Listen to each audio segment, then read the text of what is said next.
esta segunda fase del semestre con un nuevo capítulo que se va a llamar sobre los famosísimos Incoterms. ¿De acuerdo? Nosotros ya hemos revisado hasta ahorita tres partes importantes del curso. Primero, una teoría general sobre el comercio internacional, sobre barreras arancelarias, sobre la teoría evolutiva del comercio internacional, sobre ¿no? Sí, sobre las barreras y las partidas arancelarias. Luego hemos conocido la estructura del comercio exterior peruano, ¿no? ¿Qué es lo que exportamos? ¿Qué es lo que importamos? Acuerdos comerciales, ¿no? Y el fomento exportador, que son dos líneas del Estado peruano. Y cuando digo del Estado peruano, es algo que trasciende a los gobiernos, ¿no? Porque si digo del gobierno peruano va a parecer de este gobierno, pero es algo del Estado como entidad, ¿no? Que es algo que ya viene desde hace muchos años atrás. El fomento exportador y la negociación de acuerdos comerciales. Y el tercer punto que hemos visto han sido sobre los procedimientos aduaneros, ¿no? La forma como ingresan y salen las mercaderías, personas y medios de transporte a un país, ¿no? Porque aduanas está en todos los países, ¿no? Y siempre hay un régimen en el cual tienen que pasar las mercaderías, ¿no? Tanto de ingreso como de salida. Muy bien, en esta segunda parte del semestre lo que vamos a conocer son los cinco. Bueno, va a estar un poquito más ligado a la parte legal, esta segunda parte del semestre, porque los cinco terms nos muestran una parte legal, porque son términos comerciales, ¿no? Ya escapan un poquito al tema de ingeniería, ¿no? Esto ya entra un poquito más al término de la legalidad, porque vamos a ver, son términos comerciales y donde nos van a decir cuál es tu responsabilidad como comprador y cuál es mi responsabilidad como vendedor. Entonces, estos se aplican, por ejemplo, en las cláusulas de los contratos. Por eso es que el siguiente capítulo que vamos a ver son los contratos de compra-venta internacional y después un poquito de legislación peruana de comercio exterior, ¿no? Entonces, esa segunda parte del semestre es un poco más legal, un poco más de legislación, pero que es importante conocer porque de esta forma se mueve el comercio internacional, ¿no? Esta es la parte técnica legal del comercio internacional. Entonces, vamos a ver un poquito, ¿no? ¿Y de qué nos va a servir los Incoterms? Para que podamos conocerlos en primer lugar, entenderlos, saber en qué consisten. Si alguien nos dice, vamos a trabajar con el Incoterm FOB, ¿en qué consiste? ¿Cuál es tu responsabilidad? ¿Cuál es la mía? ¿Dónde te dejo la mercadería? Y vamos a ver estos términos FOB, SIP también en distintas noticias. Entonces, por eso es que vamos a revisar estos, bueno, son 11 términos comerciales y los vamos a ir revisando poco a poco en estas próximas clases. Entonces, la primera pregunta que debemos contestar antes de empezar con los Incoterms es, yo les pregunto a ustedes, ¿qué entienden por riesgo? ¿Qué se entiende por riesgo? El riesgo es la probabilidad de que algún accidente o incidente suceda, de que el peligro se ejecute, algo así. Es correcto, Alicia. El riesgo es la probabilidad. Es una probabilidad. Siempre el riesgo es una probabilidad. ¿Ahora de qué? Bueno, en realidad de que cualquier evento pueda suceder. Recuerda que cualquier evento incierto también pueda suceder, ¿no? O un evento esperado también pueda suceder, ¿no? Entonces, la probabilidad que pueda suceder un evento. Ahora, el riesgo siempre está asociado a algo negativo, ¿no? Entonces, es la probabilidad de que ocurra un evento y que cause un efecto negativo, y en realidad sobre cualquier cosa que nosotros estemos analizando, ¿no? Por ejemplo, existe el riesgo laboral, ¿no? Es la probabilidad de que ocurra un evento, un incidente en este caso, ¿no? Mejor dicho, ¿no? La probabilidad de que ocurra un incidente con daño o con una afección a las personas, ¿no? Eso, por ejemplo, es un riesgo laboral. Pero en realidad el riesgo existe en todos los ámbitos de una empresa. Por ejemplo, ¿no? Si yo trabajo con sistemas informáticos, existe un riesgo, ¿no? Existe el riesgo de que se meta un hacker, ¿no? Y me robe toda la información, ¿no? Entonces, ese es el riesgo informático, ¿no?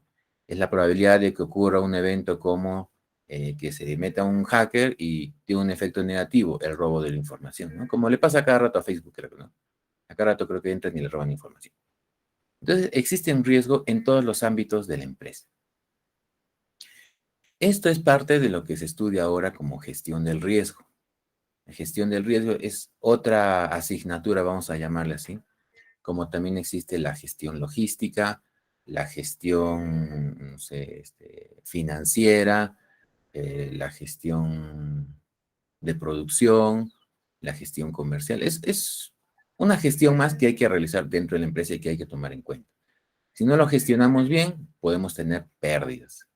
Así como si no gestionamos bien la logística, vamos a tener pérdidas, ¿no? Imagínense una mala gestión logística. Cuando te piden una pieza de un almacén y no la tienes, incurres en pérdidas. Entonces, de igual forma, la gestión de riesgos, si no gestionas bien los riesgos que existen en tu empresa, vas a perder. Ahora, existen distintos tipos de riesgo. Existen los riesgos financieros, ¿no? Los riesgos de mercado, los riesgos de crédito. Y también existe un riesgo que se aplica a cualquier actividad de negocio que se le llama el riesgo operacional, que es el que vamos a ver ahora, riesgo operacional. Y este está ligado a lo que nosotros hacemos en comercio internacional. Y ustedes se van a dar cuenta poco a poco. Pero primero vamos a definir el riesgo. No me sale la R. Riesgo operacional. También, como es la probabilidad de pérdida, ¿de acuerdo? Probabilidad de pérdida, dice. Pero al cual la empresa, ojo, la empresa, no solamente el área de logística, no solamente el área de producción, no solamente el área de operaciones, sino toda la empresa está expuesta a un evento externo que incurre en una pérdida debido a alguna falla. Debido a alguna falla. Por ejemplo, actualmente lo que se vive en las noticias de comercio internacional es que hay un déficit de contenedores. Un déficit de contenedores. Bueno, ¿y por qué está sucediendo esto? Porque supuestamente los puertos principales están en China, pero estos puertos están trabajando a media caña, o sea, a menor capacidad de la que normalmente pueden hacer. Es decir, por ejemplo, si normalmente atienden 1,000 contenedores al día, por decirles, ¿no? Ahora están atendiendo a 500 contenedores al día. ¿Por qué? Porque como estamos en tema de pandemia, no pueden trabajar al 100%, ¿no? Cada vez que hay un rebrote, entonces están parando, ¿no? Y las personas se están restringiendo de ingresar, entonces hay una menor capacidad de producción. Entonces, ¿qué pasa? Como hay contenedores que quieren ser atendidos, están esperando en la cola para ser atendidos. Y como hay contenedores esperando en cola para ser atendidos, no pueden ser dispuestos para ir a cargar otras cosas. Más o menos es así, ¿no? O sea, como están en cola, con la mercadería dentro, entonces no pueden descargarse. Y como estos contenedores se reutilizan y se reutilizan, no es que estén ahorita creando más contenedores, bueno, seguramente están creando más contenedores, pero la necesidad de contenedores es más que el ritmo de fabricación de contenedores. Entonces, eh, el mundo se está quedando sin contenedores. Entonces, si yo quiero enviar una mercadería ahorita mismo a otro país, me van a decir, tienes que esperarte un poco porque no hay contenedores disponibles. ¿Por qué? Porque los contenedores que utilizamos están en cola para ser atendidos. Entonces, por eso existen retrasos en las entregas internacionales. Por eso es que está aumentando el precio de los fletes de transporte, por este caso. Entonces, imagínense ahora que yo soy un exportador de, vamos a poner de abrigos, y yo ya envié mi lote de producción, imagínense a Corea del Sur. Pero por ese tema de los puertos que están a media capacidad, mi lote de producción todavía sigue en el barco, todavía sigue en el contenedor en medio del mar, porque todavía no ha sido atendido. Entonces, esto, por ejemplo, es un evento externo a mi empresa. Yo no lo provoqué, yo no lo causé. Entonces, sin embargo, me va a causar pérdidas, ¿no? El efecto que va a tener sobre mi empresa puede ser pérdidas, porque quién sabe, está en medio del mar y en algún momento el cliente se puede cansar de esperar y va a decir, ya no quiero. Si es algo perecedero, de repente se puede malograr en medio camino porque la batería del frigider que está dentro del contenedor se puede acabar. Y entonces estas pérdidas, ya, incluso ya voy a tener pérdida de no tener ingresos que se pierde la mercadería, pero también, por ejemplo, yo me he podido financiar para que enviar este lote de producción, ¿no? Me hago un préstamo de un banco porque también enviar un lote de producción de comercio exterior implica otros gastos, ¿no? gastos de transporte, gastos de seguro, gastos de embalaje, ¿no? O sea, otros gastos que normalmente no hago en el comercio local. Entonces me tenía que prestar dinero porque, bueno, no me alcanzaba, ¿no? Lo que tenía. Entonces imagínense ahora, no tengo ingresos. No tengo ingresos y a fin de mes se vence mi primera cuota del préstamo bancario que me hice. Entonces, esto va a afectar en mis operaciones, ¿no? Va a afectar en mis finanzas. Y puede ser tan fuerte a veces que puede llevarme a la quiebra. Entonces, fíjense ustedes que este riesgo operacional puede incurrirse en bastantes pérdidas financieras, incluso a quiebre de la empresa. Ahora me van a decir, pero profesor, estas son actividades, por ejemplo, el ejemplo que usted menciona es algo que no se tenía pensado antes de la pandemia de repente, ¿no? De acuerdo, ¿no? ¿Cuál es cuántas, si yo les pregunto de repente, cuántas veces ha ocurrido o cuántas veces antes hemos escuchado de repente que ha habido un déficit de contenedores? ¿Ustedes habían escuchado antes de repente de este curso que había existido un déficit de contenedores en el mundo anteriormente?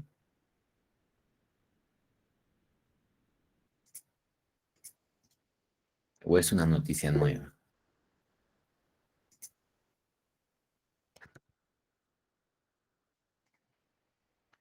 No creo. Yo tampoco, ¿ah? O sea, yo tampoco he escuchado eso de un déficit de contenedores, ¿no? Entonces, es una noticia nueva.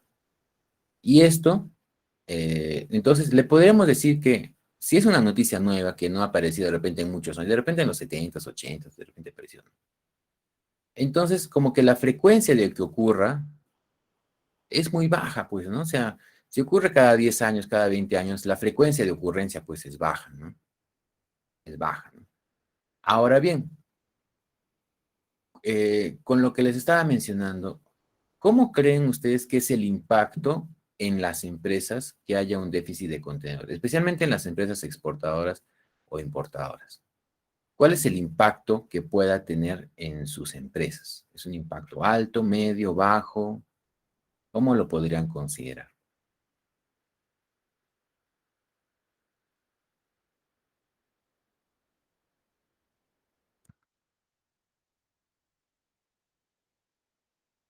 Impacto alto, ingeniero. Puede ser un impacto alto, ¿no, Sherilan? Podría ser un impacto alto porque para una empresa chica que recién está exportando, recién está en sus primeros pasos de internacionalización, le va a afectar bastante seguramente, ¿no? Tener toda esta mercadería con todo ese financiamiento que se ha hecho, ¿no? Para exportar, ¿no?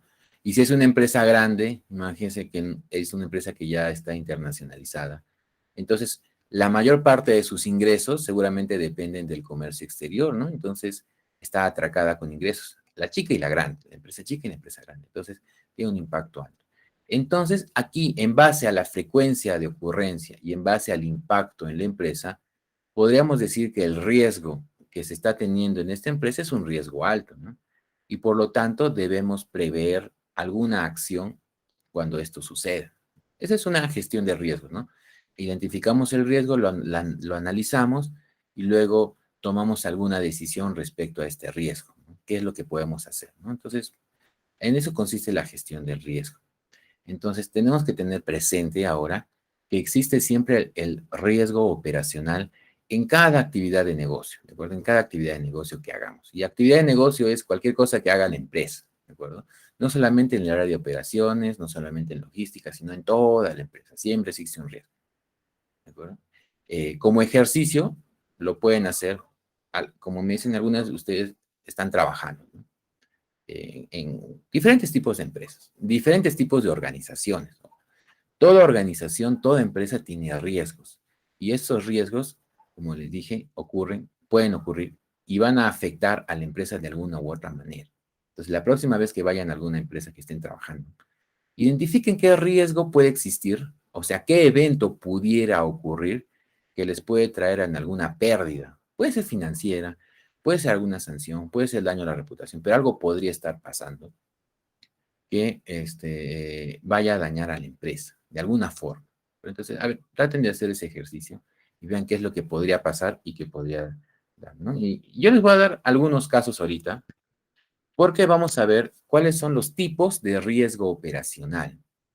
Tipos de riesgo operacional, ¿de acuerdo? Existen estos 7, 8, ¿no? 3, 6, 8. 8 tipos de riesgo operacional que existen en cualquier actividad de negocio. Vamos a ir comenzando a nombrar. Por ejemplo, el primero es el de la ética. Y de la ética está relacionada, bueno, con el comportamiento de las personas, ¿no? Por ejemplo, un gerente municipal. Imagínense un gerente de logística de un municipio. Y este gerente de logística del municipio de repente llama a algún proveedor para sobornarlo. No sé si la palabra correcta es sobornar. La cosa es que le está pidiendo plata para favorecerlo en un proceso de, de compra, ¿no? Un proceso de compra de proveedores del municipio.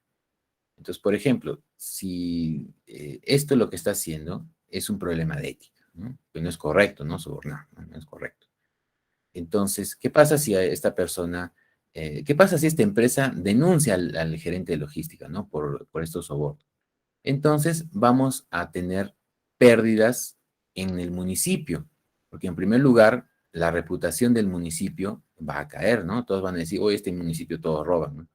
Después puede venir alguna sanción contra el municipio por parte de la Contraloría o por parte de otra entidad o por parte del juzgado, ¿no? Entonces va a tener otra pérdida financiera, ¿no? Entonces, estas malas prácticas laborales, una falta a la ética, también se puede traducir en pérdidas financieras. ¿De acuerdo? Este es un riesgo operacional por el tema de ética. El siguiente es el tema de la criminalidad. Y eso significa que puede haber robos. Imagínense, esto es fácil con un ejemplo de un banco. Un banco siempre está expuesto al riesgo operacional de la criminalidad, ¿no? Porque como tiene su bóveda dentro de una agencia bancaria, entonces siempre existe el riesgo de que algún ladroncillo venga y quiera meterse a la bóveda, ¿no? Como tantas veces ha pasado. Entonces, ¿qué hacen los bancos para mitigar este riesgo? Bueno, ponen 3 candados, ponen seguridad, ¿no? Y de esta forma no evitan, pero sí mitigan la posibilidad de que algún ladroncillo entre a la bóveda, ¿no? Este es un riesgo de criminalidad. También existe el riesgo de fraude interno. Esto ya es bien criminalidad, pero por personal que trabaja en la empresa. ¿Y esto cómo lo vemos? También en el mismo ejemplo del banco. De repente hemos escuchado alguna vez que los cajeros, esas personas que están ahí atendiendo en ventanilla, a veces ocurren en un fraude interno cuando empiezan a eh, cargar sus propias cuentas de dinero con dinero ajeno de otros clientes del mismo banco, ¿no? O sea, ellos como saben cómo es el manejo de las cuentas bancarias, entonces por malas prácticas ellos empiezan a robar, ¿no? A robarle al mismo banco o a robarle al cliente. Este se llama fraude interno, cuando el delito lo perpetran los mismos empleados de la empresa. Entonces, hasta este punto yo creo que sí podrían de repente darse cuenta en las empresas que ustedes están trabajando si existe esta posibilidad de pérdida en base a estos 3 tipos de riesgo operacional. Vayan y pensando, ¿se puede o no se puede dar? En cualquier área de la empresa, ojo, en cualquier actividad de la empresa tiene que hacer el ejercicio mental. El siguiente tipo de riesgo es por una mala organización, ¿no? Esto se traduce en un trabajo en equipo, ¿no? Y este ejemplo lo vemos claro, bueno, no así tan claro, pero por ejemplo, ¿no? A ver, esto trata sobre, también incluye lo que es trabajo en equipo. Yo les pregunto, ¿qué es lo más importante que se puede tomar en cuenta cuando se trabaja en equipo? ¿Qué es lo que consideran ustedes que es importante cuando se trabaja en equipo?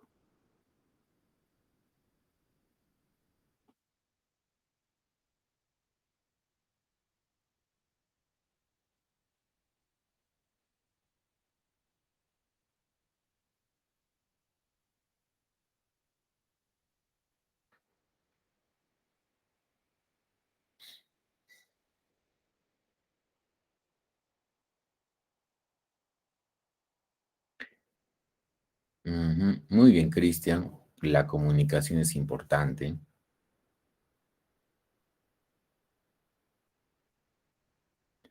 La comunicación es importante. Esto de la comunicación, trabajar con un mismo enfoque, ¿no? O sea, que significa que todos tengan esa misma visión, ¿no?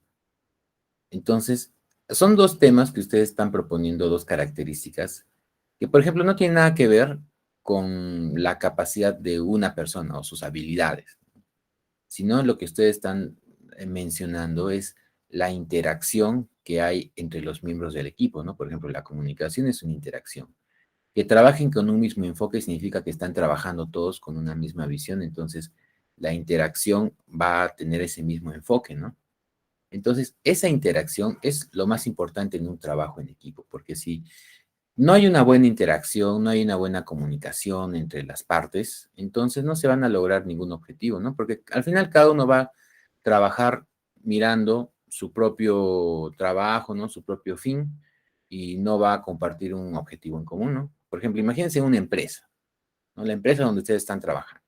Si cada uno trabajara de forma independiente, sin comunicarse, sin tener los objetivos claros, bueno, cada uno va a disparar para cualquier lado y al final objetivos como empresa no se van a lograr.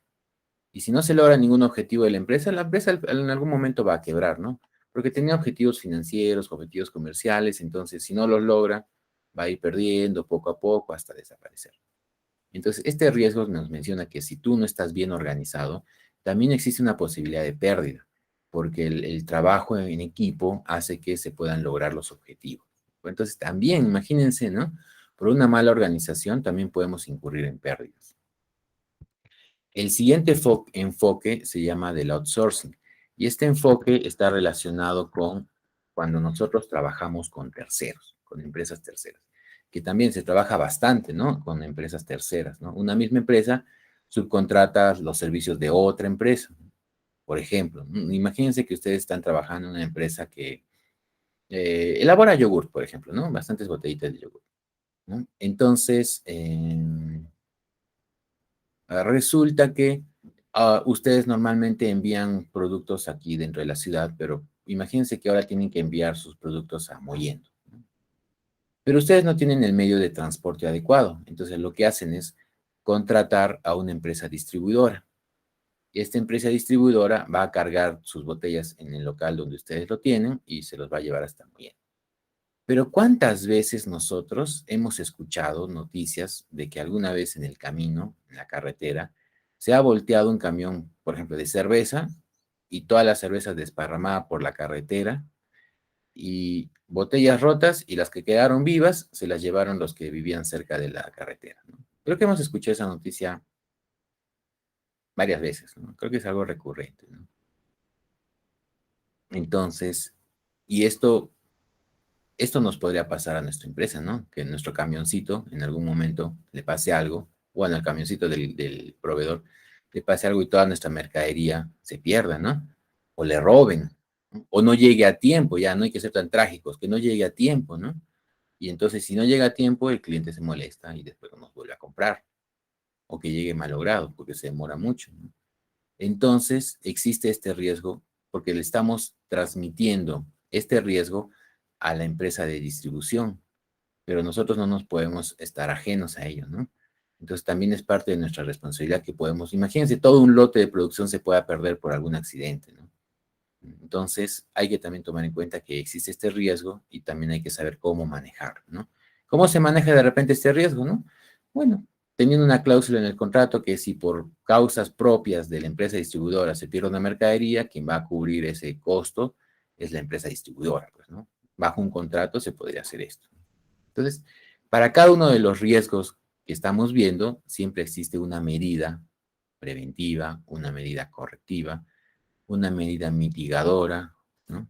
Que nos ayuda a trabajar con el riesgo, ¿no? El siguiente tipo de riesgo es el por recursos humanos, que significa a ver, dice Alicia, otro riesgo podría ser que los pobladores hagan una huelga y bloqueen carreteras. Correcto, ¿no? Esto también es un tipo de riesgo que debemos tomar en cuenta, ¿no? Que es un evento externo, ¿no? Un evento, así como la fila de contenedores, ¿no? También es un evento externo y que nos va a incurrir en pérdidas, ¿no? También tenemos que tomar esto en cuenta. Muy bien, Alicia, es un buen ejemplo de riesgo. El siguiente, por ejemplo, es el tema de recursos humanos. Por ejemplo, aquí dice que el riesgo es porque tú contratas a personas que no tienen nada que ver con lo que tú haces en tu empresa. Es como que contraten a, no sé, a un psicólogo para hacer voladura de mina. No tiene nada que ver, ¿no? Es un ejemplo bien extremo, pero pasa, ¿no? Entonces, por eso es que los perfiles de recursos humanos dicen qué conocimientos debe tener un puesto y qué experiencia, ¿no? Y los reclutadores de recursos humanos lo que van a hacer es contratar a las personas que se acerquen lo más posible al perfil de riesgo, no al perfil de riesgo, al perfil laboral. A eso se refiere. Porque si no, no va a pasar nada. Pues imagínense a un psicólogo que va a hacer voladura de mina, pues, ¿no? Primero él se vuela, creo, antes de que vuele la mina, pues, ¿no? Entonces, hay una pérdida. El siguiente caso es el de procesos y procedimientos. Por no tener un proceso adecuado, por no saber controlarlo, también existe pérdida, ¿no? Entonces, imagínense que ustedes están en un proceso de embotellado y cada vez este proceso empieza a llenar cada vez más y más y más, ¿no? Entonces, este proceso se está saliendo fuera de control. Y si se sale fuera de control, entonces vamos a incurrir en pérdidas porque no le vamos a dar al cliente lo que está esperando. Y el cliente, si recibe un producto inadecuado, nos va a dejar de comprar. Entonces también, por tener un mal proceso o un mal procedimiento de trabajo, también puede existir esta posibilidad de pérdidas para la empresa. Ahora, de repente me pueden decir ustedes, pero profe, las pérdidas pueden ser pequeñas. Podrían ser pequeñas, ¿no? Podrían ser pequeñas, pero ya se incurren pérdidas. Aquí no te dice que tienen que ser grandes pérdidas tampoco. Pueden ser pequeñas pérdidas, pero imagínense que es como un caño que empieza a gotear y a gotear y a gotear. En algún momento esto va a reventar, ¿no? Entonces, hay que tomar en cuenta esto, ¿no? Las pequeñas pérdidas se van a traducir luego en grandes pérdidas, ¿no? Y eso va a afectar a la empresa. Y el siguiente tipo de riesgo es la posibilidad de pérdidas por fallas, por no hacer un mantenimiento, ¿no? Por ejemplo, si nosotros no hacemos un mantenimiento a nuestra computadora, en algún momento va a volar. ¿Y cuál es la pérdida que vamos a tener? Que ya no vamos a poder acceder a las clases virtuales, ya no vamos a poder hacer las tareas, ya no vamos a poder jugar en línea, ya no vamos a poder chatear o full cosas que de repente hacemos con la computadora, simplemente por no hacerle mantenimiento. Incurrimos en una pérdida. ¿De acuerdo? Entonces, estas son distintas pérdidas a las que las empresas están expuestas, ¿de acuerdo? Están expuestas en el día a día para cualquier actividad de negocio, ¿de acuerdo? Para cualquier actividad de negocio están expuestas las empresas. Y así como ustedes se encuentran así, por ejemplo, Alicia hizo el ejercicio y encontró un riesgo para una empresa distribuidora también, ¿no? O una empresa de transporte. Entonces, hay un riesgo de pérdida porque existe por ejemplo, ¿no? El bloqueo de carreteras, ¿no? También. Entonces, esto debemos tener en cuenta porque cualquiera de estos tipos de riesgos pueden existir también en el comercio internacional, ¿no? O sea, que ocurra un evento al cual nosotros no estamos preparados y cuando no estamos preparados, incurrimos en pérdida. Entonces, ¿qué es lo que nos dice la gestión de riesgos? Que debemos estar preparados ante cualquier evento. ¿Y qué significa esto? Que cuando estamos preparados, ya tenemos un plan, por ejemplo, de mitigación, un plan de contingencia, ya sabemos cómo actuar cuando sucede este evento. En eso consiste la gestión de riesgos, en saber cómo actuar cuando ya suceda este evento que pensamos que nunca iba a pasar. Bueno, o que pensamos que pudiera pasar en algún momento, ¿de acuerdo? Esa es la gestión de riesgos. No solamente identificar y valorar el riesgo, sino tener un plan de contingencia. Por ejemplo, ¿qué pasaría si por ahí vienen unos ladroncillos y quieren asaltar nuestra empresa? ¿Puede pasar? Claro que puede pasar, ¿no? En cualquier tipo de empresa, en cualquier tipo de empresa, ¿no? Y si a cada rato prendemos la tele y están a cada rato robando boticas, ¿no? ¿Puede pasar? Sí puede pasar. Entonces, ¿qué medidas voy a tomar? Entonces, ¿qué medidas voy a tomar para mitigar este riesgo de criminalidad? Ah, ya, voy a poner rejas, voy a poner cámara y video, no sé, distintas, voy a dejar la caja siempre en 100 soles, cosas así, ¿no? Entonces, la idea es que identifiquemos riesgos, pero tengamos un plan de contingencia con acciones preventivas o incluso las mismas acciones correctivas cuando suceda esto, ¿no? La idea es saber cómo actuar, ¿no? Como el simulacro de anteayer, ¿no? Saber qué hacer cuando pasa esto. Porque lo peor que podría pasar, es que suceda uno de estos eventos y nosotros no teníamos nada planificado, nada pensado. Eso es lo peor que podría pasar. Y después decimos, uy, ¿Cómo pasó esto? Decimos, ¿no? Ni lo teníamos por aquí mapeado. Entonces, lo que sí tenemos que hacer es tener presente. Entonces, y ahora, por ejemplo, en el tema del comercio internacional, hay muchas cosas que tomar en cuenta relacionadas también con el riesgo, ¿no? Por ejemplo, que imagínense que nosotros somos una empresa arequipeña, que enviamos estos bonitos sacos de pelo de alpaca, seguramente, a algún comprador en España, o algún comprador en España. Entonces, nosotros tenemos que pensar en este envío, en varias cosas hay que pensar. Por ejemplo, ¿no? ¿Cuál puede ser el embalaje más adecuado? ¿No? ¿Cómo podemos enviar este paquete de la mejor forma posible? ¿No? Hablando de embalaje, de carga, ¿no? De este paquete, ¿no? ¿Cuál puede ser el mejor embalaje para que no se malogre, pero también para que llegue de una forma que lo pueda apreciar? También podemos estar pensando en cuál sería el mejor medio de transporte, ¿no? O lo enviamos de repente vía aérea, o lo enviamos vía marítima, ¿no? Entonces hay algunas cositas que pensar también, no nada tan fácil, ¿no? O también podría ser cuáles van a ser las circunstancias de la entrega. Entonces, por ejemplo, ahí les voy a preguntar, repitiendo, ¿no? Somos un proveedor de estos sacos que estamos en Arequipa y el cliente es un cliente español que nos ha pedido ahí. ¿Dónde ustedes proponen hacer la entrega de este equipo? ¿En qué lugar ustedes le entregan esta mercadería al cliente? ¿Dónde propondrían ponerlo? ¿Dónde propondrían, mejor dicho, entregarles esta mercadería?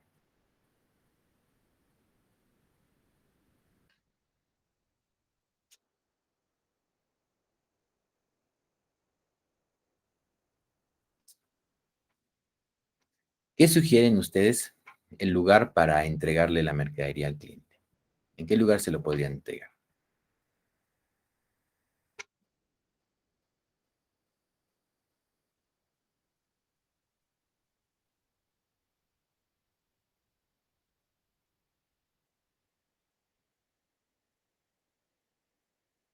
Ya, en el puerto, en el aeropuerto. ¿En cuál? ¿En el puerto aeropuerto del Perú o en el puerto aeropuerto del Callao? Del Callao, perdón, de España. ¿En Perú o en España? ¿Dónde podría ser? O en un país intermedio de repente. También, ¿ah? Puede ser. Allá en España, por ejemplo, dice Alicia, ¿no? En España, por Perú, ejemplo, ah, también, por ejemplo, Alicia dice que se lo entrega en el aeropuerto o puerto de Perú, perdón, de España, y Sherilan dice que se lo entrega en el puerto aeropuerto de Perú, también. Ambas opciones son válidas, ojo, ¿ah? Ambas opciones son válidas. No significa que uno sea bueno, otro sea malo. Ahora la pregunta más bien es de qué va a depender que Sherilan escoja el Perú y Alicia escoja España, ¿no? Cada una de repente tiene sus motivos y sus, bueno, razones de por qué le entrega aquí. No significa que uno esté bien y el otro esté mal, o viceversa, ¿no? Esas son circunstancias de la entrega, ¿no? Incluso, ¿no? Yo podría de repente ir un poquito más allá, ¿no? En el caso de Alicia, yo le podría decir, oye, ya en el puerto, pero ¿qué te cuesta un poquito más allá y entrégaselo en la puerta del almacén del comprador español, ¿no? O yo le puedo decir a Sherilan, oye, de repente, ¿por qué en el puerto del Perú? Mejor que lo recoja en la puerta de mi empresa, ¿no? Si es un poquito más cerca, ¿no? Entonces, y ambas también son opciones válidas, ¿de acuerdo? O sea, un poquito más extremos, pero ambas son opciones, o todas estas opciones son válidas. Las circunstancias de la entrega de la mercadería internacional pueden ser en cualquier momento, en cualquier lugar. Pero también tengo que pensar en ello ahora, ¿no? ¿Cuál sería el mejor lugar y el mejor momento para entregarle la mercadería al cliente? ¿Es aquí? ¿Es más aquí? ¿Es allá? ¿O es más allá? ¿No? También que tengo que pensar, uy, en qué tengo que hacer los despachos de aduana. Acuérdense, ¿no? Estoy en aduanas Perú y tengo que pasar por aduanas España. Aquí hay un primer punto para exportar, ¿no? Acuérdense que un producto está exportado cuando ya esté en la borda o dentro del medio de transporte, entonces tengo que hacer todo un procedimiento administrativo, de repente va a pasar por Canal Rojo y tienen que revisarlo. Y después, cuando llegue a España, seguramente hay que nacionalizarlo, hay procedimientos administrativos, ¿no? Entonces, y luego hay que pagar las cuotas, bueno, hay full despachos de aduana. ¿En qué también tengo que pensar? Uy, en todos los documentos que tengo que llevar, ¿no? La lista de la lista del transporte, ¿no? De repente algún certificado de origen, uy, otros documentos que tengo que llevar, la factura de repente. ¿En qué más tengo que pensar? Ah, y en los puertos de embarque o recojo también. Ah, sí, pues porque de repente no es un viaje directo, de repente hay transbordos. De repente no es solamente, si es avión, de repente no es escala directa, sino hay otra escala intermedia, o de repente hay un puerto intermedio, ¿no? Entonces también tengo que pensar en esas cosas. ¿En qué más tengo que pensar? También tengo que pensar en si contrato un seguro, ¿cómo es posible? Porque, ¿qué pasa si se cae el contenedor justo que está llevando esto? ¿Quién lo paga? Entonces también tengo que contratar un seguro. Entonces imagínense ahora todo lo que tengo que pensar, en todo lo que tengo que pensar para enviar este producto o este lote de productos hacia mi cliente. Entonces yo les pregunto, con tanto esfuerzo, ¿no sería mejor la opción que dice Sheridan de que mejor que venga el cliente y lo recoja en mi puerto? O mejor aún, lo que yo les decía, que venga el cliente y lo recoja en la puerta de mi empresa. ¿No sería mejor para que ya yo ya no tenga nada que ver con esto y bueno, ya el cliente ya se encarga de todo esto, ¿no? ¿No sería mejor? ¿Qué piensan ustedes? Ingeniero, yo creo que depende de la competitividad. O sea, porque puede ser que hayan empresas que le ofrezcan todo el servicio completo y prefieran eso porque también gastarían mucho más ellos en viajar hasta Perú y llevar todo. Correcto, Alicia. Ese es una buena respuesta. Depende del nivel de servicio. Y el nivel de servicio es todo lo que hacemos para entregarle al cliente según lo que él quiera. Entonces, la primera pregunta sería, ¿no? Señor cliente, ¿dónde quiere recoger la mercadería?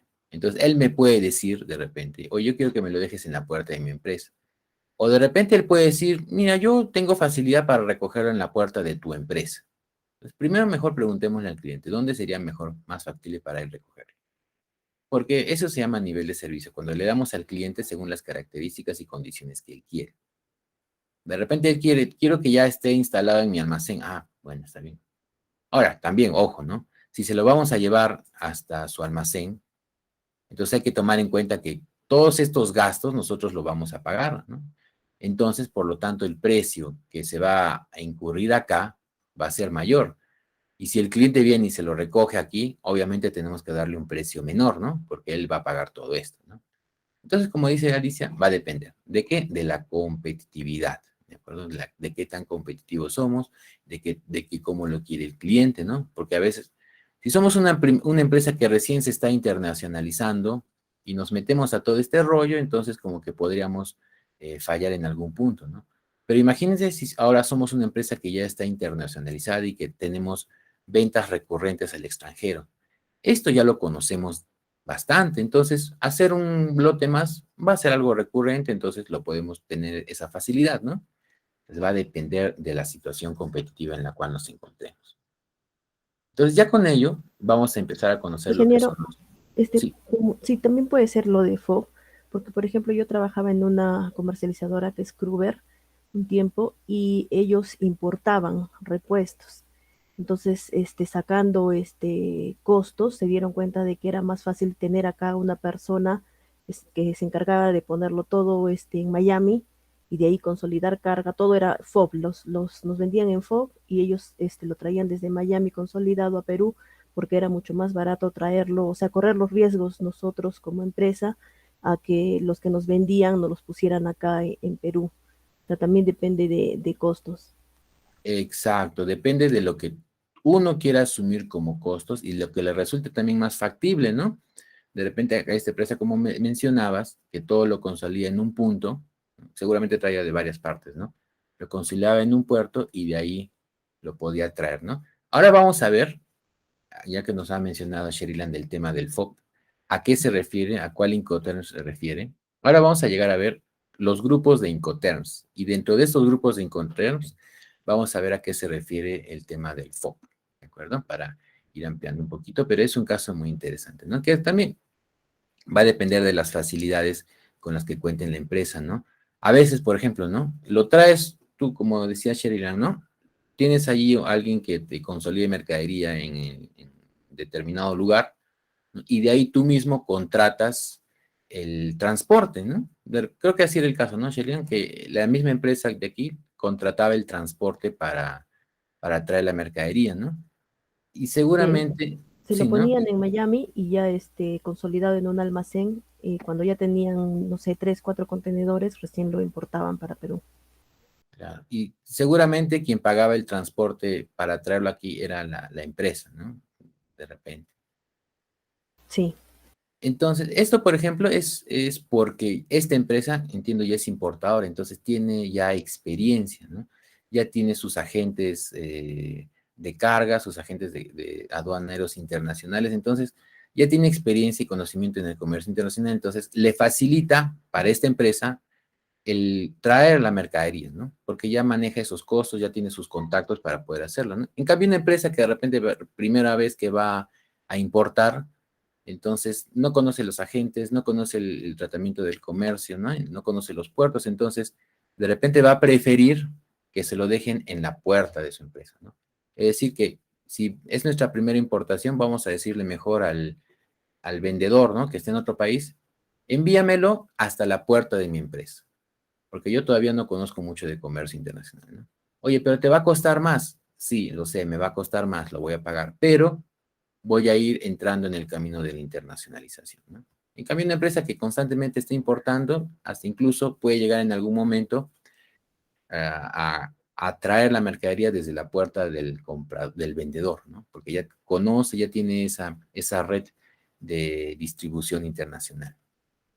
Entonces, para conocerlo, por ejemplo, los Incoterms son, bueno, las siglas es de términos comerciales internacionales. Entonces, como es internacional, hay varios países que conocen de este tema y varias empresas que también lo conocen. Entonces, podemos tratar, es como tener un lenguaje común, ¿no? Todos hablamos de un mismo Incoterm FOB y todo el mundo tiene que entender a qué significa FOB. ¿De acuerdo? También lo que nos va a decir, por ejemplo, estos Incoterms, como dice aquí, son obligaciones y responsabilidades. O sea, ¿cuáles son mis deberes como vendedor y cuáles son tus deberes como comprador? Cada FOB son 11, perdón, son 11 Incoterms. Cada uno de esos Incoterms va a decirte distintos deberes que tiene tanto el vendedor como el comprador. No hay dos Incoterms iguales, pero sí similares, ¿de acuerdo? Ahorita vamos a ver cuáles son similares. Pero cada uno te va a decir cuáles son los deberes que tiene el comprador y cuáles son los deberes que tiene el vendedor. También nos va a decir en qué lugar se va a entregar la mercadería. Ahí tiene que estar especificado dónde se va a entregar la mercadería. También sirve para la contratación de los gastos de transporte y seguro. ¿Quién va a contratar el medio de transporte? Y si vamos a contratar un seguro, ¿quién lo va a contratar? Acuérdense que el seguro es para que si le pasa algo a la mercadería, viene una empresa de seguros y nos repone el monto que vale, ¿no? La mercadería. Y también nos dice el momento y lugar en que transmitimos el riesgo. ¿Qué significa esto? Que si yo te entrego la mercadería en este punto, ahora tú eres responsable de lo que le pase a la mercadería. Eso significa, ¿en qué momento yo te doy la mercadería? O mejor dicho, ¿en qué momento la mercadería, así no la tengas en tus manos, en qué momento ahora es tu responsabilidad?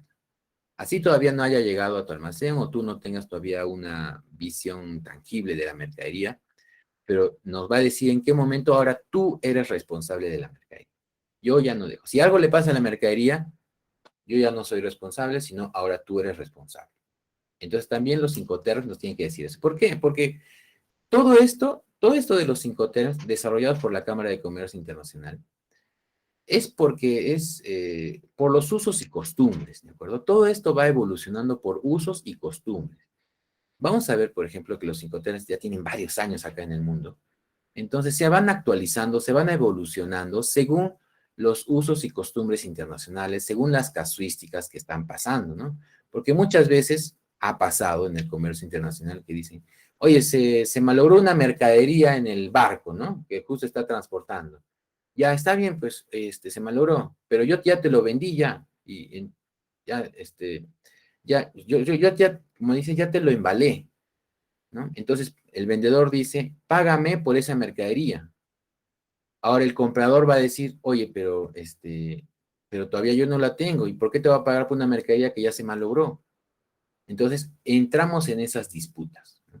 Y cuando entramos en esas disputas, imagínense las casuísticas de disputas que puede haber, ¿no? Que yo te la entregué, que no me llegó, que sí te la entregué, que sí me llegó, pero yo te pagué por esto, yo te pagué una partecita, yo no había seguro, pero tú debiste contratar el seguro, sí, pero yo contraté el transporte.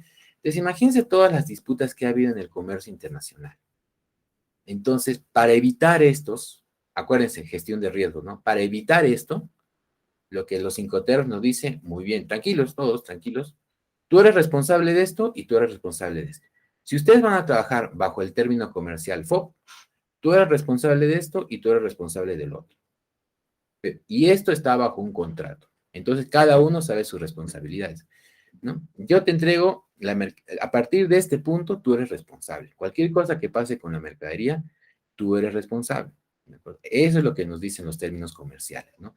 Responsabilidades, deberes y riesgos sobre la mercadería, para evitar estas disputas, ¿no? Oye, pero yo te entregué la mercadería, sí, pero acuérdate que estamos trabajando bajo este Incoterm, entonces tú eres responsable de ello. Ah, cierto, ¿no? Ya, perfecto, ya, yo pagaré, pues. Eso es lo que nos ayuda, ¿no? Para evitarnos esos problemas, gestionamos el riesgo. ¿Para qué nos sirven los Incoterms? Dicen para regular la forma de pago. Y la forma de pago es, oye, te pago en efectivo, te pago cuenta corriente, te pago con línea de crédito, te pago con carta de crédito, ¿cómo te pago? ¿Te pago a contraentrega o te pago por adelantado? Eso no regula, eso no te dice los Incoterms, o sea que eso nada que ver. Ni tampoco la legislación a la que nos vamos a someter. ¿A qué se refiere este punto? Por ejemplo, que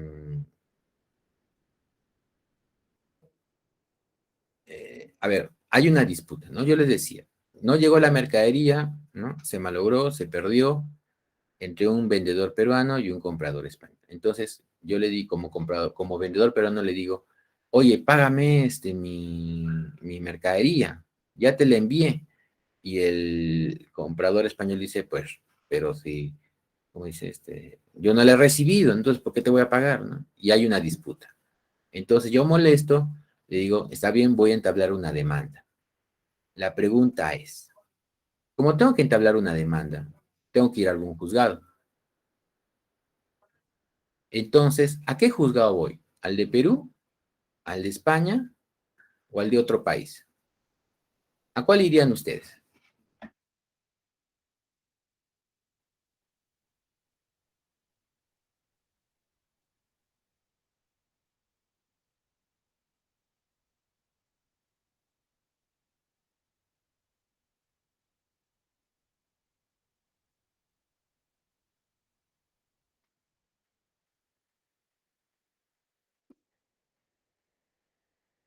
Alicia, por ejemplo, iría a España. Alguien que diga Perú. Alguien que diga Suiza. Alguien que diga Reino Unido.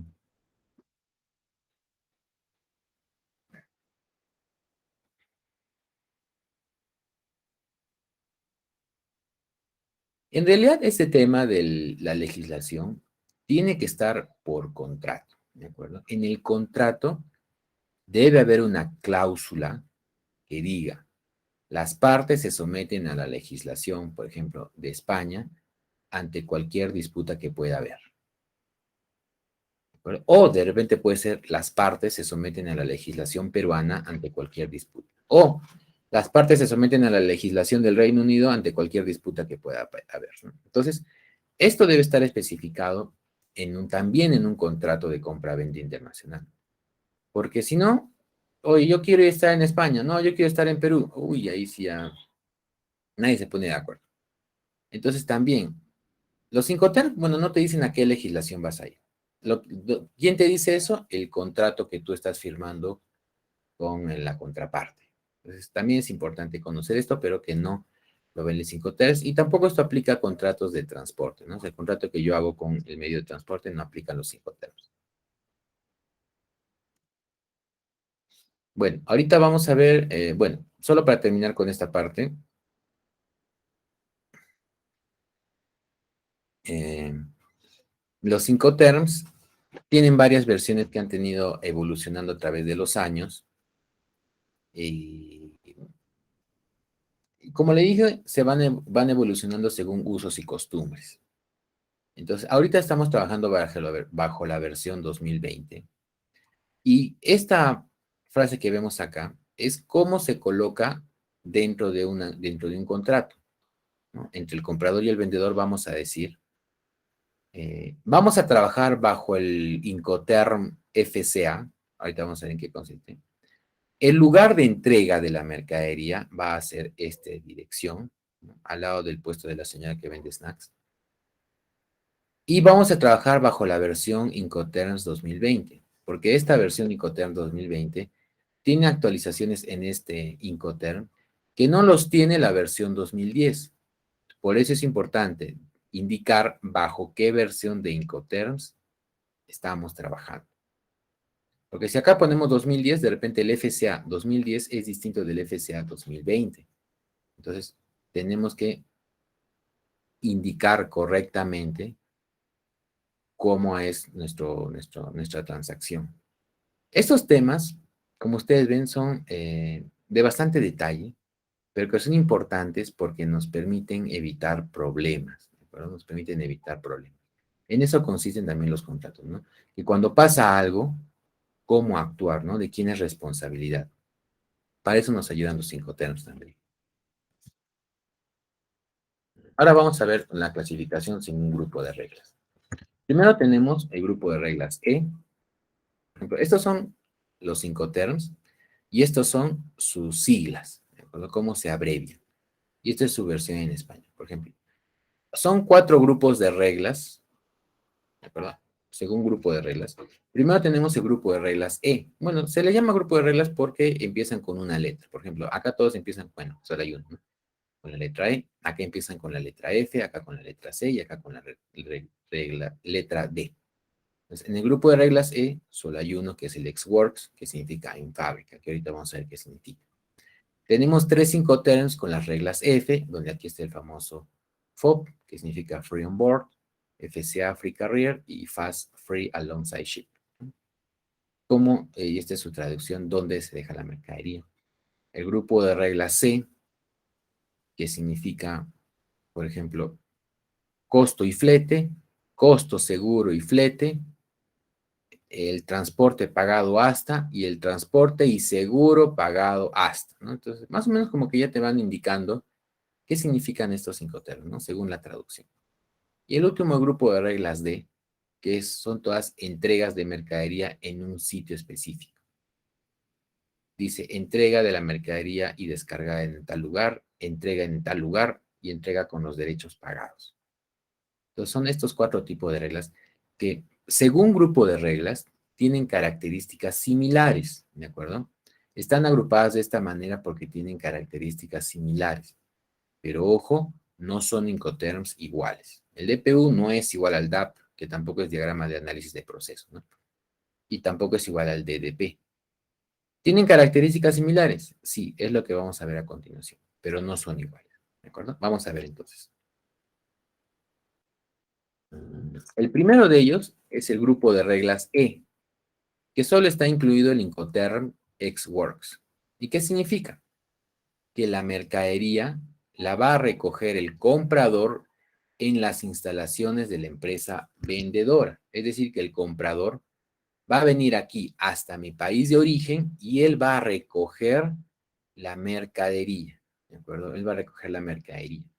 Entonces, yo como vendedor, ¿qué tengo que hacer? Simplemente dejar la mercadería en la puerta de mi empresa, bueno, o donde quedemos, pero dentro del país de origen, y él va a venir y se la va a recoger. Nada más, y se la va a llevar. También existe este tipo de relación comercial que se le llama ex-works, donde la empresa vendedora pone a la mercadería a disposición de la compradora en sus propias instalaciones del vendedor para que el comprador venga y se la lleve a su país de destino. Bueno, existe esta opción. ¿De acuerdo? Entonces, no era mala idea también que el comprador de sacos de alpaca venga hasta mi país, ¿no? Hasta aquí al Perú, y se lleve la mercadería, ¿no? Estaríamos trabajando entonces bajo el Incoterm ex-works. Ya luego vamos a ver también algunas características del ex-works, pero ahorita vamos a repasar primero el grupo de reglas. Este es el primer grupo de reglas. El siguiente grupo de reglas es el llamado grupo de reglas F, donde está incluido el FCA, el FAS y el FOB. ¿Qué significa esto? Que nosotros vamos a entregar, el vendedor va a entregar la mercadería en el país de origen, ¿de acuerdo? El vendedor va a entregar la mercadería en el país de origen, pero quien va a contratar el medio de transporte principal es el comprador, ¿de acuerdo? Quien está comprando es quien contrata el medio de transporte, ¿de acuerdo? Es el quien contrata el medio de transporte. Entonces, ¿qué es lo que va a hacer el vendedor? El vendedor lo que va a hacer simplemente es entregarle la mercadería donde, bueno, tienen que quedar en algún lugar, ¿de acuerdo? Tienen que quedar en algún lugar dentro del país de origen, ¿de acuerdo? Entonces, el vendedor le entrega la mercadería, puede ser incluso encima del barco. La mercadería le entrega al comprador y el comprador ya se encarga de llevar la mercadería. Ese es el grupo de reglas F, en general, ojo, en general el grupo de reglas F trata de esto, ¿no? De que esta empresa vendedora entrega la mercadería, puede ser en el medio de transporte contratado o cerca, por, pero este medio de transporte lo contrató el comprador. Ojo que está hablando del transporte principal, porque también hay transportes secundarios. Por ejemplo, ¿no? Si yo voy a llevar mercadería y voy a exportarla a Corea del Sur, y mi empresa está aquí en Arequipa, primero tengo un transporte en camión. Imagínense que voy a exportar paltas. Tengo un transporte en camión desde mi empresa hasta el puerto. Ese es un transporte secundario. Porque después el transporte principal va a ser desde el puerto hasta Corea del Sur. Ese es el transporte principal. Entonces, aquí me dice que el transporte principal lo paga el comprador. El transporte secundario que hay aquí, eso puede estar a cargo del vendedor, ¿no? O sea, imagínense que vamos a trabajar con un tema FOB, ¿no? Entonces, yo lo llevo hasta el puerto, o el vendedor lo lleva hasta el puerto, y de ahí yo contrato el tema del transporte principal, ¿no? Y si no me equivoco, esto es algo de lo que mencionaba Sheridan, ¿no? Que Sheridan estaba hablando, a ver si lo entendió bien, es que aquí estábamos en el Perú. Imagínense ahora, esta figurita va a cambiar. ¿No? Sí, va a cambiar. Entonces estábamos aquí en el Perú. Aquí estaba la empresa donde ella estaba trabajando. Y aquí está Miami. Aunque no se parece Perú, pero este es Miami, ¿de acuerdo? Acá está Miami y aquí está Perú. Entonces lo que hacía era que en Miami consolidaban mercadería. Perfecto, consolidaban mercadería. Y esta empresa consolidadora lo subía al barco. Este barco o este medio de transporte estaba contratado por la importadora y de esta manera ellos llevaban su mercadería aquí, ¿no? Entonces, esta empresa, como contrataba esto, ya ellos pagaban, ¿no? La pregunta aquí, una pregunta. ¿Quién está asumiendo el mayor riesgo sobre la mercadería? ¿El vendedor o el comprador? El comprador. Comprador. Correcto, ¿no? El comprador es el que está asumiendo la mayor parte del riesgo porque hay mayor riesgo durante el transporte principal, hay mayor riesgo en la contratación del medio de transporte, ¿no? Porque el vendedor lo que está haciendo es dejar la mercadería cerca a él, ¿no? Entonces tiene menor tiempo con la mercadería expuesta, ¿no? Acá dice caso de exportaciones FOB, porque ustedes van a ver que cuando vemos estadística de comercio exterior del Perú, por ejemplo, las exportaciones están en valor FOB. ¿Por qué? Porque con esto estamos tomando el valor netamente de la mercadería sin incluir transporte, ¿no? Porque estamos viendo qué es la mercadería que sale y en cuál es el valor con el que sale del Perú, sin incluir el transporte. Ese es el grupo de regla C. Luego tenemos el grupo de regla C. ¿Qué significa el grupo de regla C? Donde yo, como vendedor, voy a entregar la mercadería en mi país de origen, ¿de acuerdo? En mi país de origen. En mi país de origen. Pero yo voy a contratar como vendedor, voy a contratar el transporte principal hasta el destino, ¿de acuerdo? Entonces, yo como vendedor voy a hacer dos cosas. Contrato el medio de transporte y yo pongo la mercadería, también la puedo poner dentro del medio de transporte, ¿de acuerdo? Pero ¿qué va a pasar? Acá hay un pero. Yo le digo al comprador, mira, yo voy a contratar el medio de transporte porque yo tengo varios medios de transporte con los cuales trabajo. Te lo voy a dejar la mercadería ahí en sí. Pero ojo, Yo pongo la mercadería en el medio de transporte, pero ya no es mi responsabilidad. Ahora es tu responsabilidad. ¿De acuerdo? Medio raro esto, ¿no? Pero sí, así funciona. Yo te doy la mercadería, pero ya tú te haces cargo de la mercadería. Es decir, que si en este trayecto le pasa algo a la mercadería, ya no es mi responsabilidad, sino es tu responsabilidad. ¿De acuerdo? Y el comprador puede decir, está bien, de acuerdo, de acuerdo. Por eso es que en este tipo de Incoterms se trabaja bastante con seguros. Es decir, que el comprador va a contratar un seguro para evitar cualquier contingencia, ¿no? Bueno, para transferir el riesgo a la empresa de seguro. Por eso es que se utiliza bastante el tema del CIF aquí en este caso.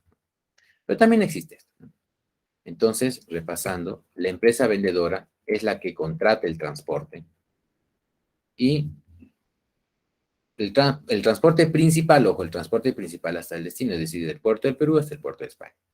Y entrega la mercadería en este medio de transporte. Pero a partir de que ya esté en este medio de transporte, cualquiera, el barco es un ejemplo, puede ser avión, puede ser camión. Ya el riesgo lo asume el comprador, ¿perdón? Eso es.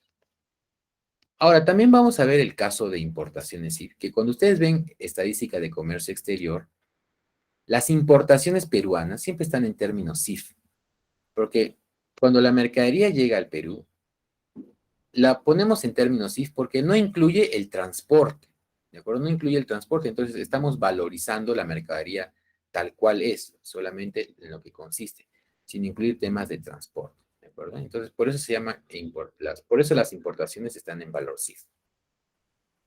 Y finalmente tenemos un último grupo de reglas que es el grupo de reglas D. ¿Qué significa? Que la mercadería, yo como vendedor, la voy a entregar al comprador en su país de destino, en el lugar en que él me indique. ¿De acuerdo? A eso se refiere. Que el vendedor va a entregar la mercadería en el lugar dentro del país de destino que el comprador indique. Entonces yo, como vendedor, voy a contratar el medio de transporte principal, ¿no? Incluso también puede ser el medio de transporte secundario, o sea, llego al puerto de España y de repente su empresa está en el medio de España, entonces el transporte secundario yo también lo podría pagar. En esta figura, ¿quién asume el mayor riesgo en la transacción comercial?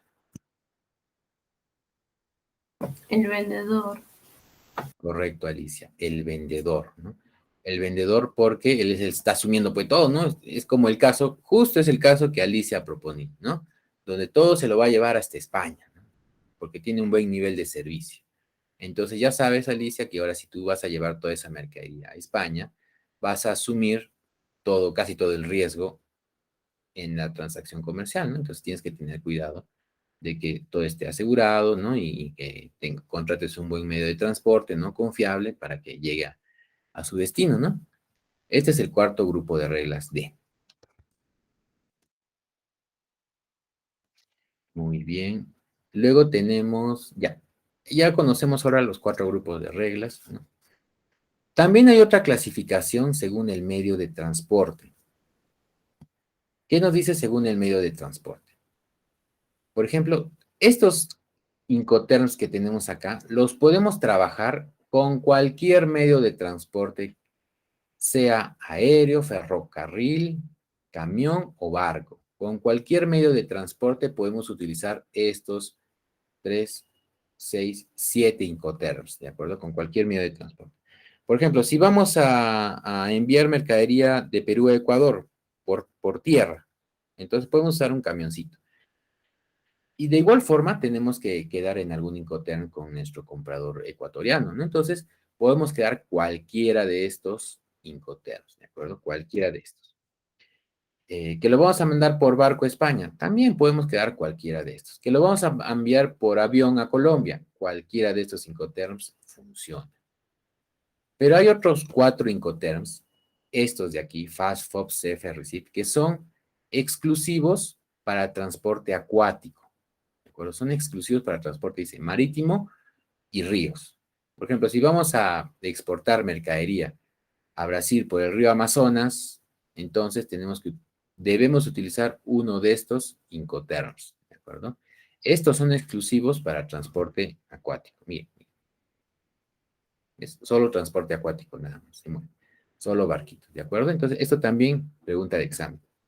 ¿Cuáles son los Incoterms exclusivos? Señale, ¿no? Señale cuáles son los Incoterms exclusivos del transporte acuático. Estos son. Pero no hay más. Esta pregunta la voy a apuntar porque sí. Bueno, ya. Listo. Vamos a ver un videíto, de pasadita descansamos un poquito, sobre los Incoterms, ¿de acuerdo? A ver, voy a ponerlo acá.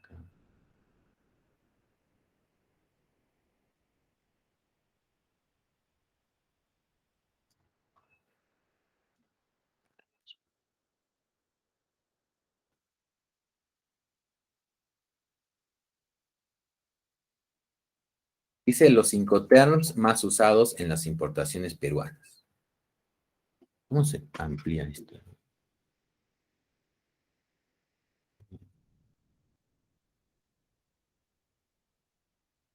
Uso de cookies. Descubre DirecTV Go. Ya. A ver, lo voy a poner ya. Y después comentamos un poquito. A ver,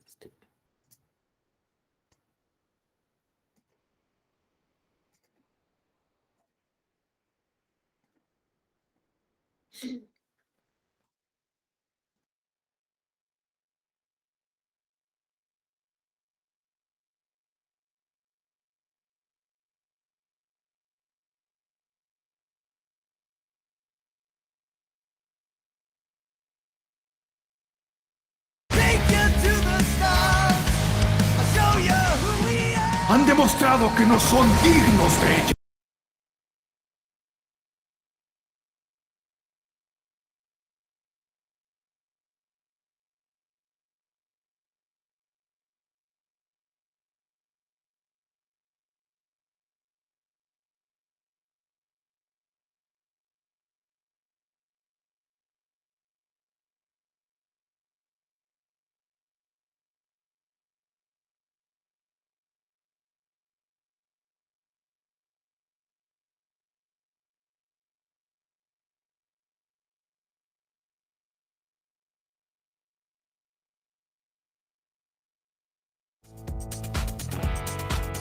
Bienvenidos a una nueva edición de su programa Consultorio de Negocios. Mi nombre es Alex Situ, del Instituto de Investigación y Desarrollo de Comercio Exterior de la Cámara de Comercio de Lima. En esta oportunidad les voy a hablar sobre cuáles Incoterms son los más utilizados en las importaciones peruanas.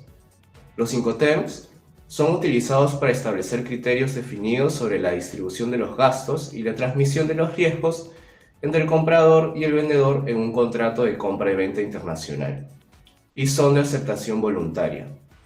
En líneas generales, los Incoterms regulan 4 aspectos fundamentales en un contrato de compra y venta internacional: la entrega de mercancías, la transmisión de los riesgos, la distribución de los gastos y los trámites en la aduana.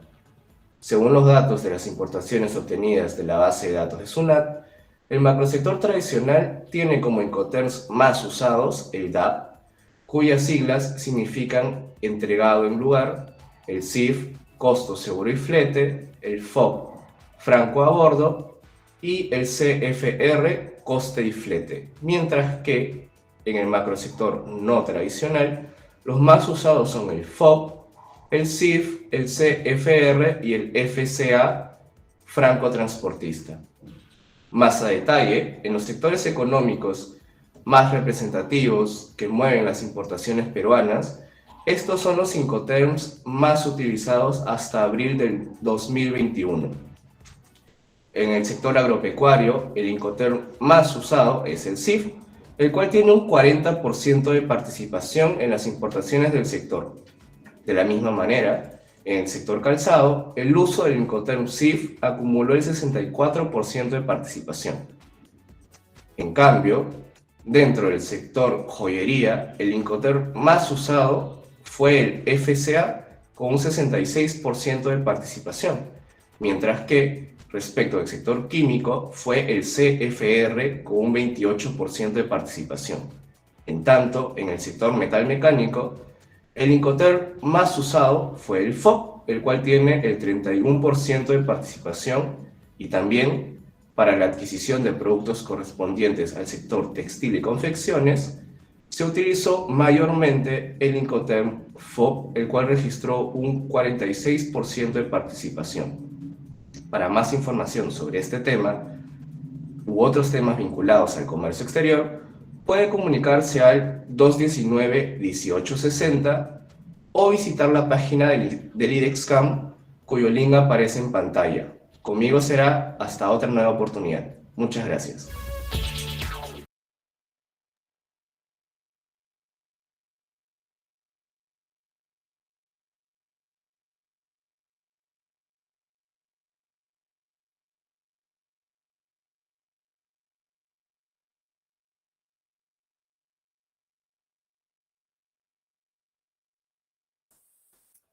Listo, ¿qué tal? ¿Qué, qué tal les pareció el videíto? ¿Con qué mensajes se quedan de, dice los Incoterms más usados en las importaciones? ¿Cuál es el que han visto que se repite de repente con frecuencia en distintos sectores, ¿no? de las importaciones?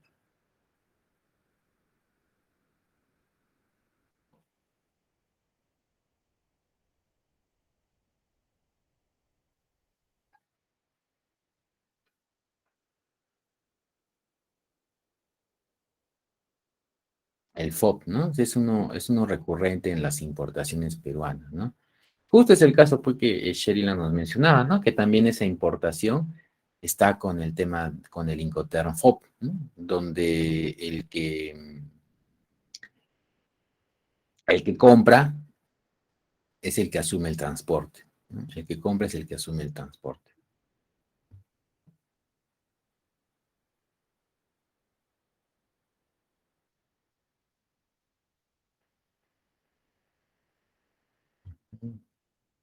Muy bien, a ver, vamos a seguir avanzando. Bueno, vamos a ver un poquito sobre las etapas de la compra-venta internacional. Entonces, por ejemplo, normalmente en la compra-venta internacional se ve estas partes, ¿no? Donde hay un vendedor, el vendedor despacha el producto en la puerta de su empresa, ¿no?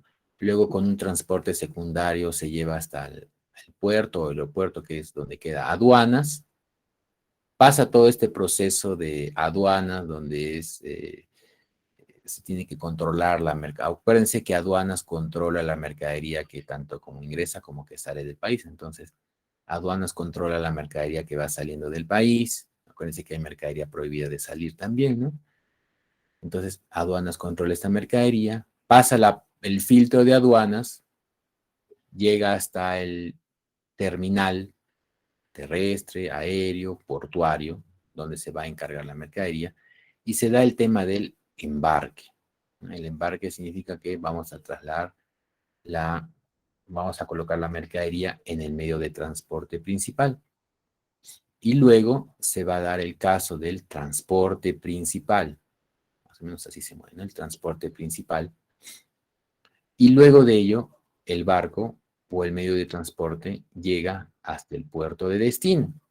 Aquí se va a dar la acción del desembarque, que es cuando sacan la mercadería del medio de transporte y lo colocan ya en tierra. De igual forma, como hay un desembarque, también hay un proceso de desaduanaje, ¿no? Porque también en aduanas del país de destino tiene que pasar por un control de aduanas. Acuérdense, aduanas es el fiscalizador de la mercadería. También, por ejemplo, podría ser mercadería prohibida para entrar a dicho país, ¿no? Entonces tiene que, adicional a ello, porque tiene que pagar también las tasas de arancel, ¿no? Entonces pasa por el proceso de aduanas y ya cuando paga sus aranceles ya sabemos que está nacionalizado. Entonces está nacionalizado, entonces ya está en el país y ahora también hay un transporte secundario, ¿no? Un transporte secundario que va a llevar la mercadería hasta el lugar de entrega del comprador, ¿no?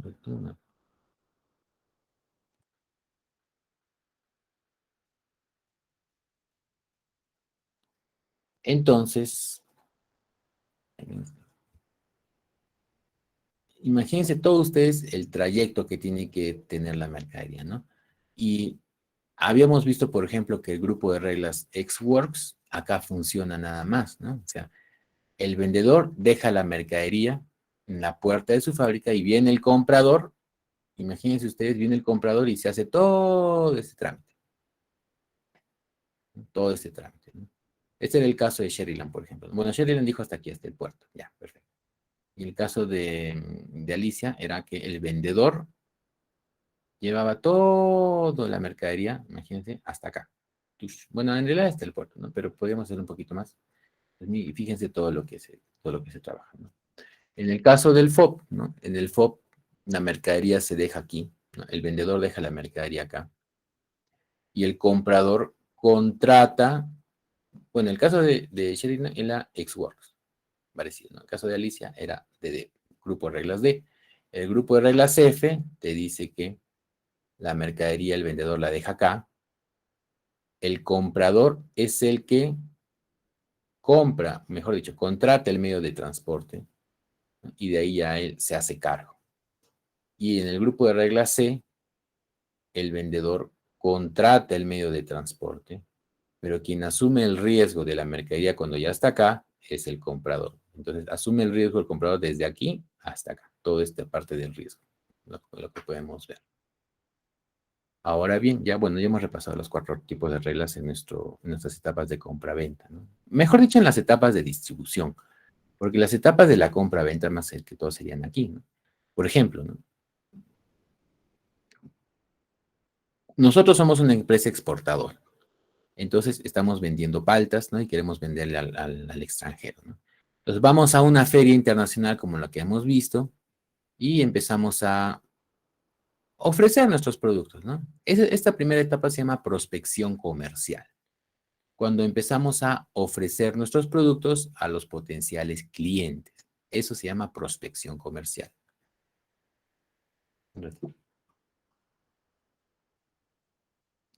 Luego de ello,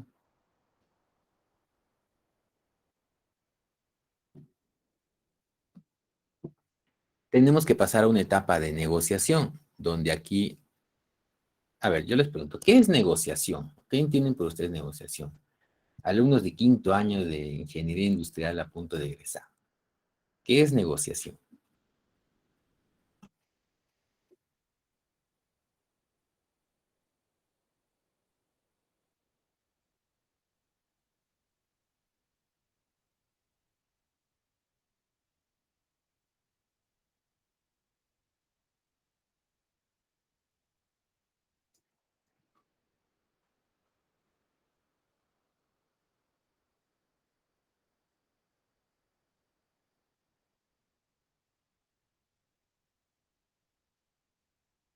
¿Qué es negociar?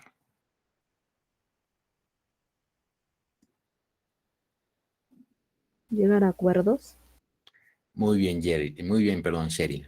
Llegar a un acuerdo, ¿de acuerdo? Creo que con eso podría bastar. Llegar a un acuerdo, ¿no? O sea, yo quiero de esta forma, tú lo quieres de esta forma, estamos en contradicciones, muy bien, negociemos. ¿A dónde llegamos? A un acuerdo. Hasta ahí la primera parte de una negociación, ¿no? Llegar a un acuerdo, ¿no? Cuando compramos algo en la calle también llegamos a un acuerdo entre precios, servicios de entrega. Ahora, de repente me pueden decir, profe, pero la idea sería que lleguemos a un acuerdo beneficioso para ambos. Sí, correcto, ese sería el ganar-ganar. Porque también hay empresas que solo hacen ganar ellos y pierden los otros, ¿no? Y ese es su tipo de negociación. Pero la idea es que lleguemos a un acuerdo complementando también en el cual ambos salgamos beneficiosos, porque de esa manera se generan relaciones comerciales duraderas. ¿De acuerdo? La negociación te permite llegar a relaciones comerciales duraderas, siempre y cuando ambos saquen beneficio de esta transacción comercial. ¿De acuerdo? Esa es la negociación. Porque si es uno gana y el otro pierde, una sola venta y se acabó. Bueno, si es lo que tú buscas, perfecto, ¿no? Luego de la negociación, bueno, ya hemos quedado los acuerdos, entonces ahora viene el tema del embarque, viene el tema del transporte, la nacionalización en el país de destino y la entrega, ¿no? Este es todo el proceso, por ejemplo, que vamos a hacer cuando vamos a exportar paltas, ¿no? Ofrecemos nuestro producto a través de una feria comercial en Corea del Sur, tenemos varios clientes potenciales, empezamos a negociar con ellos, ya quedamos con algunos clientes, entonces ahora yo acá en Arequipa les voy a embarcar, bueno, asfaltitas, el transporte principal se les lleva hasta Corea del Sur, llegan a Corea del Sur, se nacionalizan y luego se le entregan al cliente, ¿no? Muy bien. Pregunta, ¿en qué etapa se definen los Incoterms?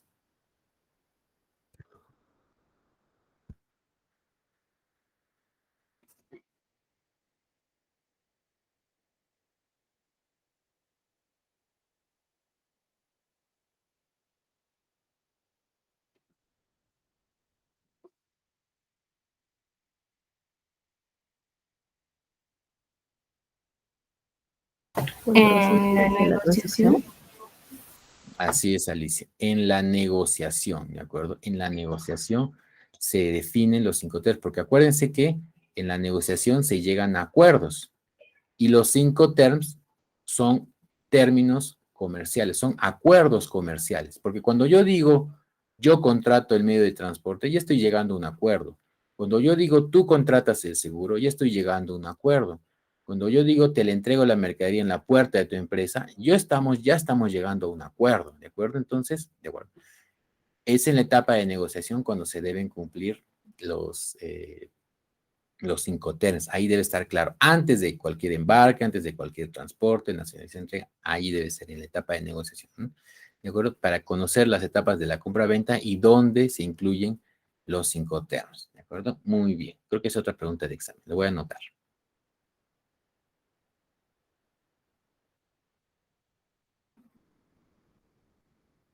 A ver.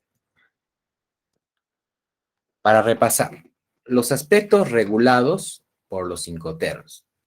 Las obligaciones que tiene la empresa vendedora y compradora. ¿De acuerdo? Eso ya lo tenemos más claro.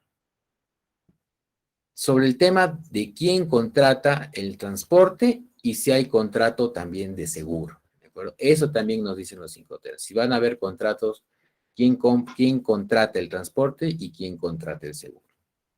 También, dónde se entrega y dónde se recibe la mercadería. ¿De acuerdo? ¿Dónde se entrega o dónde se recibe la mercadería?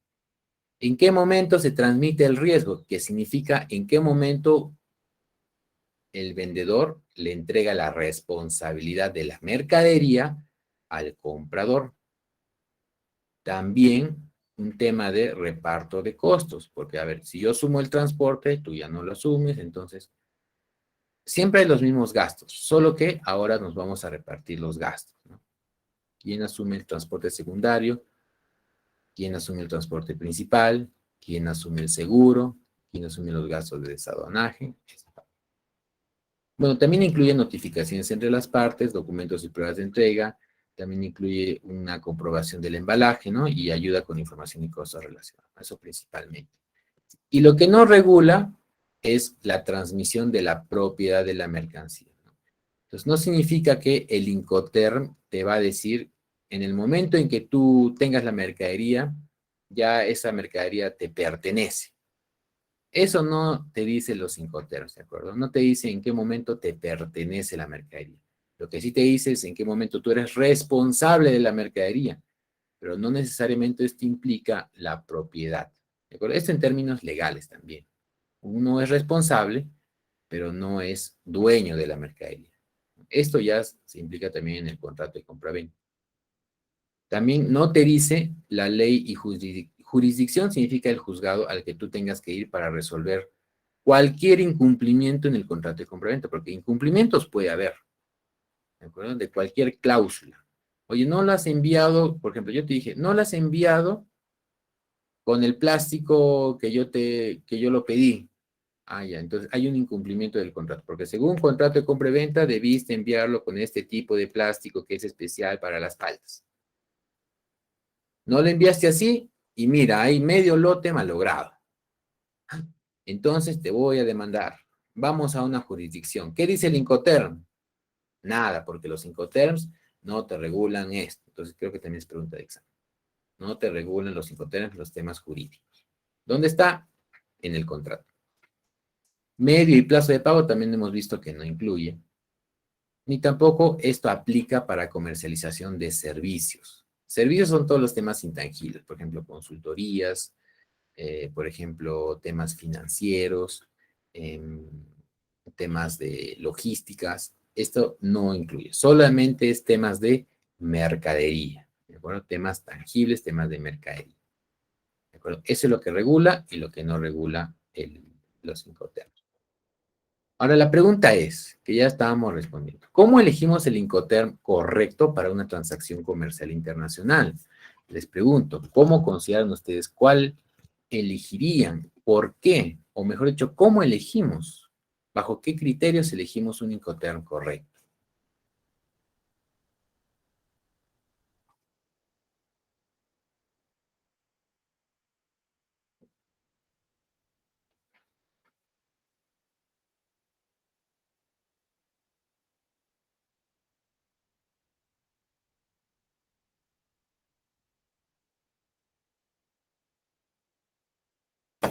Sería, ingeniero, tal vez teniendo en cuenta el tipo de producto que vamos a exportar.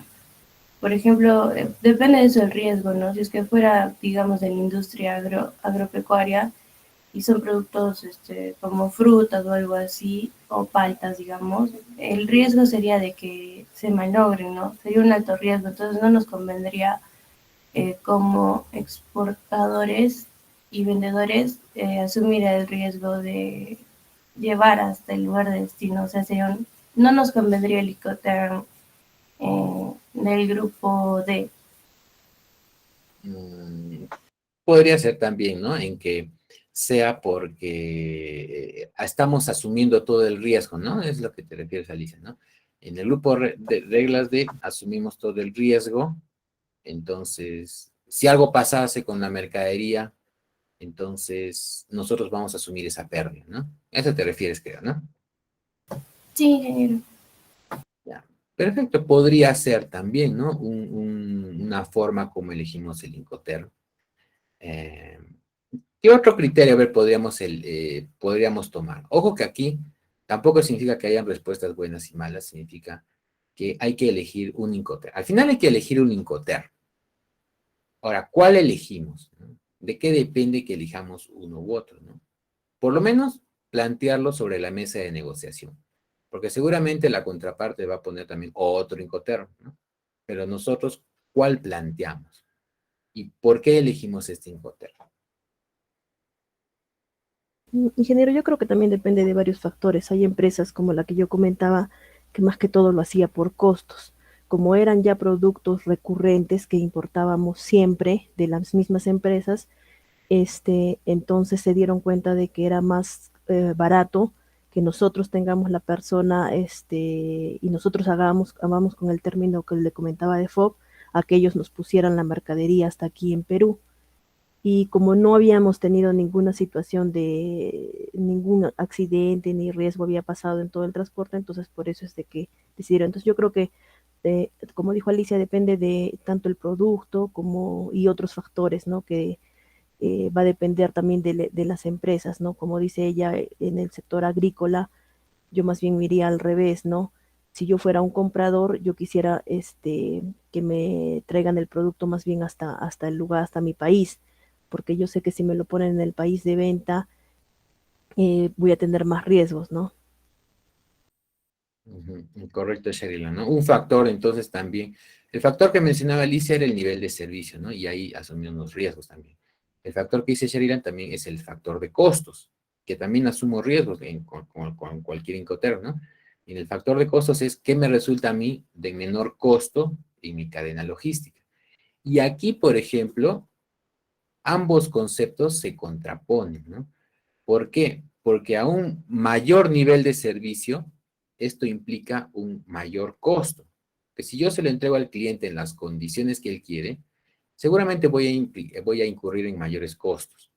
Y si el cliente si yo le doy un menor nivel de servicio al cliente, entonces significa que hay un menor costo. Entonces, si quiero satisfacer más al cliente, voy a incurrir en más costos. Y si caso contrario, menor costo. Entonces, aquí va a depender de varios factores, ¿no? Por ejemplo, nivel de servicio, los costos que manejo también, ¿no? Entonces, ¿qué me resulta más económico? Entonces, aquí Como le dije, no hay respuesta buena o mala, depende del contexto de la empresa, pero siempre tenemos que pensar en un concepto, ¿no? ¿En qué nos vuelve más competitivos? ¿De acuerdo? ¿En qué nos vuelve diferentes de la competencia? ¿Cómo podemos ofrecer un mejor servicio que nuestros competidores? Por ejemplo, en el caso de Sherilan, era preferencia el tema de costos. ¿Por qué? Porque con eso nosotros podemos traer productos a un menor costo y eso nos hace más competitivos en el medio local. Entonces, ha habido un análisis de costos, ¿no? También la oportunidad de entrega. ¿Qué es más rápido de entregar? ¿Por qué Incoterm? Si yo tengo facilidades para traer el transporte principal, seguramente lo voy a traer más rápido, ¿no? Entonces, la oportunidad de entrega es mayor. O la calidad o el servicio al cliente, ¿no? Que es el caso que mencionaba Alicia, ¿no? De repente lo llevo hasta el mismo país de destino, ¿no? Y le ofrezco un buen nivel de servicio al cliente y eso me diferencia de otros competidores que lo que están eligiendo es mejor que venga el cliente a recogerlo, pero en cambio yo hago cosas diferentes y se lo llevo hasta la puerta de su empresa, ¿no? Entonces, va a depender de cuál es mi factor de competitividad en mi empresa. Si yo estoy trabajando costos, si estoy trabajando tiempo de entrega o si estoy trabajando servicio al cliente. Ese debe ser un primer punto para evaluar, ¿de acuerdo? En el tema de competitividad y en tema de qué Incoterm elegir. Después hay otros factores que se los voy a colocar aquí para que los puedan leer, ¿de acuerdo? Pero básicamente es eso, para la competitividad. Muy bien, chicos, hasta aquí vamos a dejar nuestra clase y nos pasamos un